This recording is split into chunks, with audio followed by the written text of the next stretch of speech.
Imagine the strongest being in the DC universe meeting the most powerful entity in Marvel's cosmos.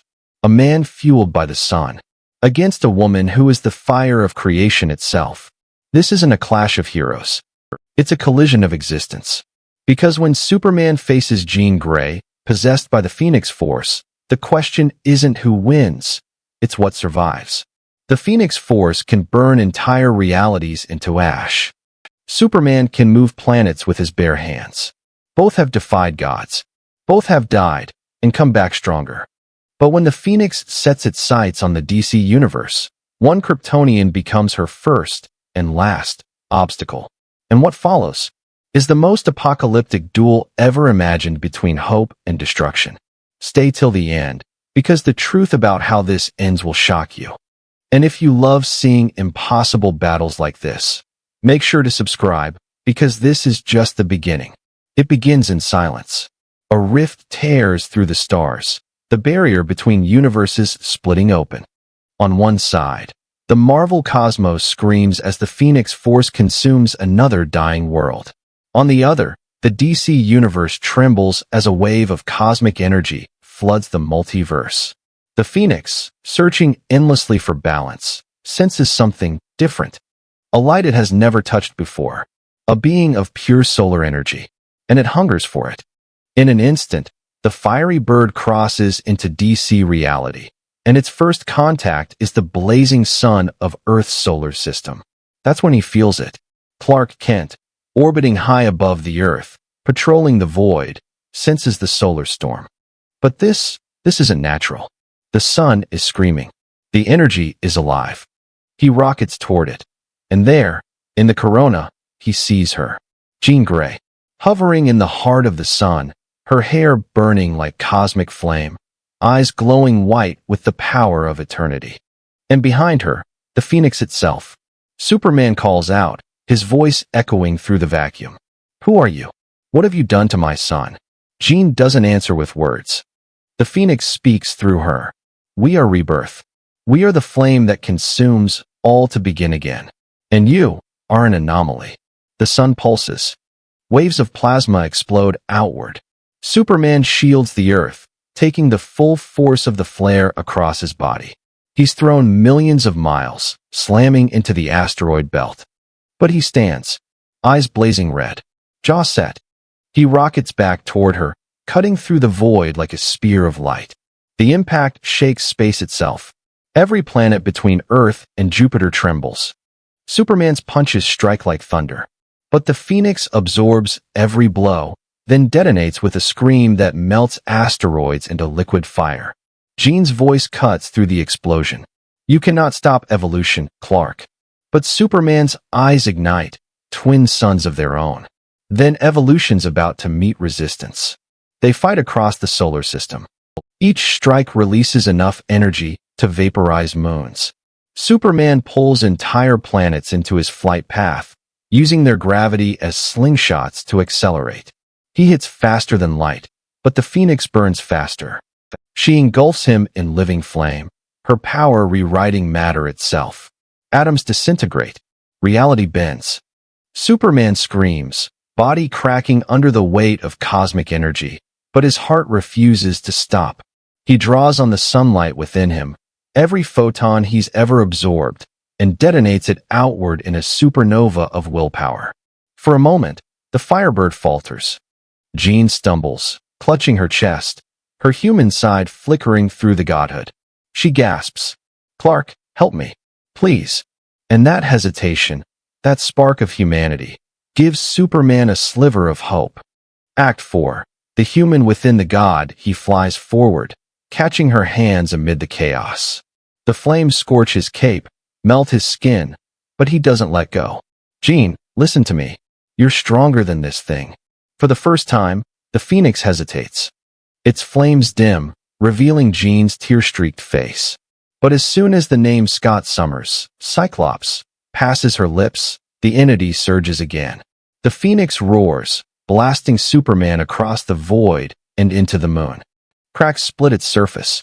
Jean's voice echoes through the void, distorted and divine. All things must burn. Even you, Kryptonian. Superman rises slowly, eyes full of determination. Then let's burn together. The Man of Steel launches one final charge, straight into the heart of the Phoenix Force, where flame meets light, and divinity meets defiance. The collision blinds the universe. For an instant, even time stops. What happens next? Does Superman's hope survive the cosmic fire? Or does the Phoenix erase even the symbol of tomorrow? Find out in the next part. The fire of creation versus the Man of Steel. The explosion consumes everything. Light, sound, space, time. For a heartbeat, there's nothing, not even darkness. Then, slowly, the universe breathes again. From the void drifts a burning silhouette. His suit in tatters. His chest plate melted. But that S-shield still glows. Superman lives. And across from him, the Phoenix reforms. Wings of pure flame stretching across the stars. Jean Grey's voice trembles through the fire. You don't understand, Clark.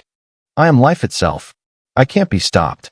Superman clenches his fists, eyes narrowed. Maybe not. But I can stand in your way. They collide again. Not in anger, but in philosophy. The Phoenix burns to renew. Superman fights to preserve. Creation versus compassion. Every punch from Superman sends shockwaves through solar winds. Every scream from the Phoenix births new stars and kills old ones. Planets shatter under the weight of their conflict. Saturn's rings ignite like halos of molten glass. The Martian sky rains fire. Yet neither yields. Superman's every muscle is tearing apart under pressure, but he refuses to give in.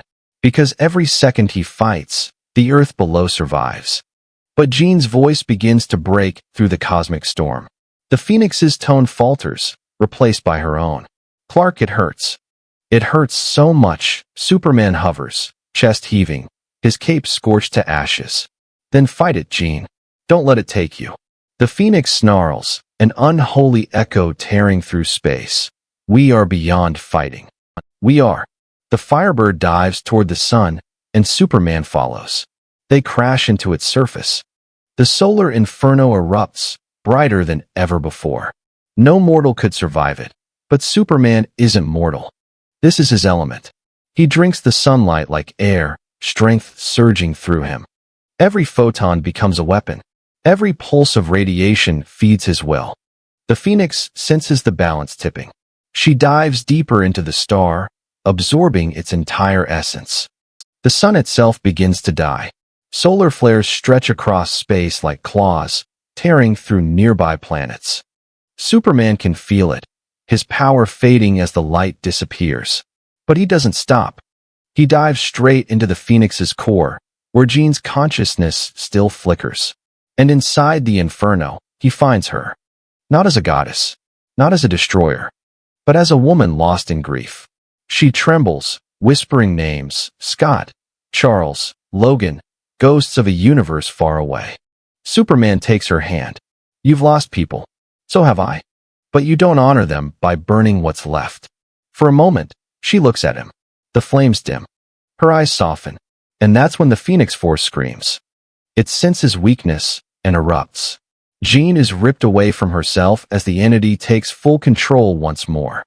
The flames swallow Superman whole. Now the Phoenix is unchained. No Jean Grey. No conscience. Only the will of the cosmos. Pure destruction. Its wings spread across the solar system, swallowing the last light of the sun. Superman bursts free of the flames, barely holding his body together. He's bleeding solar energy, every heartbeat dimmer than the last. He looks down at Earth, blue, fragile, unaware of the apocalypse above. He whispers, "Not today." Then, he does something no Kryptonian has ever done before. He dives into the sun's core. For a moment, the Phoenix doesn't understand. Then it sees, he's not trying to fight her. He's trying to reignite the star. Superman releases everything. Every drop of solar power stored in his cells. Every ounce of energy he's ever absorbed since Krypton. His body glows white, brighter than the Phoenix itself. And with that final act, he reignites the dying sun. The Phoenix shrieks, burned by its own flame. Jean's consciousness reawakens, screaming through the light.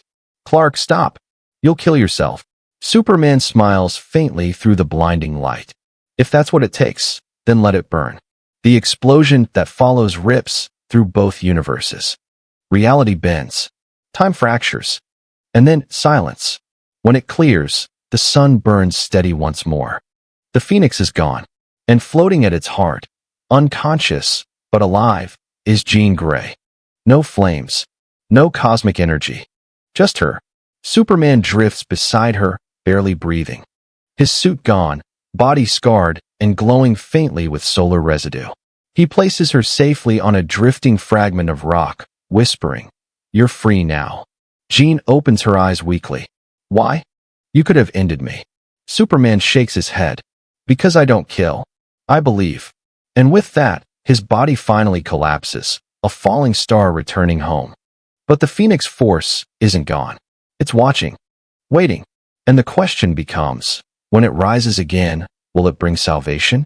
Or finish what it started? Because this battle may be over. But the war between fire and light has just begun. The sun burns quietly once more. But something feels different, almost sacred. The universe that had trembled in fear now breathes in relief. Because the Phoenix, the eternal flame of rebirth, is silent. And the Man of Steel, the last son of a dead world, floats within the star he saved. He's motionless. No heartbeat. No light. Just the faint echo of what once was hope. Jean Grey wakes on the floating debris field orbiting the reformed sun. Her power is gone. Her connection to the Phoenix severed. She looks around, tears cutting through ash on her face. "Clark, where are you?" There's no response. Only the hum of solar radiation and the crackling silence of space. She can feel him, faintly, like a warmth at the edge of her mind. He's still there, deep inside the sun's core. Without the Phoenix, Jean is human again. Fragile, but she still has a spark of her telepathy left. So she reaches out, her consciousness slipping into the blazing heart of the star. And what she finds inside breaks her. Superman isn't gone. Not exactly. He's suspended between life and death, surrounded by pure solar energy. His mind drifts through memories. Lois, Martha, Jonathan, Krypton. He sees a red sky burning. He hears his father's voice. "You will give the people of Earth an ideal to strive towards." He smiles faintly. "I tried, Dad. I really did." And just when his consciousness begins to fade, he hears another voice, Jean's. "Clark, come back. You gave me my life. Don't lose yours." Her voice pierces the void. He opens his eyes. But he's still trapped, his body fused with the solar core. Then he realizes he's become part of the sun itself. The very star he swore to protect now carries his energy, his essence. Superman has literally become the light that sustains Earth. Jean's tears fall into the void, burning instantly in solar heat. She whispers, "Please, don't leave me in the dark." And at that moment, something stirs in her chest, a single ember of cosmic fire. The Phoenix Force. But this time, it doesn't dominate her. It whispers, gentle, grateful. "He gave you life. Let us return his." Jean nods, her hair glowing gold, eyes blazing again, not as a goddess, but as a savior. She dives into the sun. The flames welcome her like an old friend. And at the center, she finds him, his body motionless, his soul flickering like dying starlight. She presses her hand to his chest. "You showed me mercy. Now I'll show you rebirth." The Phoenix flame bursts from her hand, merging with the solar plasma. Superman's veins ignite, light flooding through his eyes and skin. The Phoenix screams, not in rage, but in resurrection. And in a blinding explosion of gold and crimson, Superman breathes again. He opens his eyes. The first thing he sees is Jean, glowing faintly, smiling through tears. He whispers, "Jean the Phoenix?" She shakes her head softly. "It's gone. Or maybe it's with you now." Superman feels it, a warmth unlike any sunlight he's ever known. The Phoenix didn't leave him untouched. Its spark now lives inside him. He gently holds Jean's hand. "You saved me." She smiles weakly. "No, Clark. You saved everything." Weeks later, Earth's skies shimmer brighter than ever before. Scientists notice the sun emitting a new kind of radiation, stable, life-giving, almost perfect. No one on Earth knows what happened out there. No one knows the cost. But sometimes, on quiet nights, Jean Grey looks up at the stars from her new home in Metropolis. And she feels that warmth again. The world thinks Superman just disappeared for a while. They don't realize he's changed. He's still powered by the sun, but now, also by the flame of creation itself. The phoenix spark has become part of his soul. The man of light now carries the fire of rebirth. And in distant galaxies, cosmic entities whisper a new name, the Phoenix of Steel, a being of mercy, power, and eternal hope, born from fire and forged in sunlight. The battle between Superman and the Phoenix wasn't about victory. It was about understanding, about the truth that both creation and compassion are infinite, and neither can exist without the other. Because sometimes, even gods need saving, and sometimes, hope burns brighter than any star.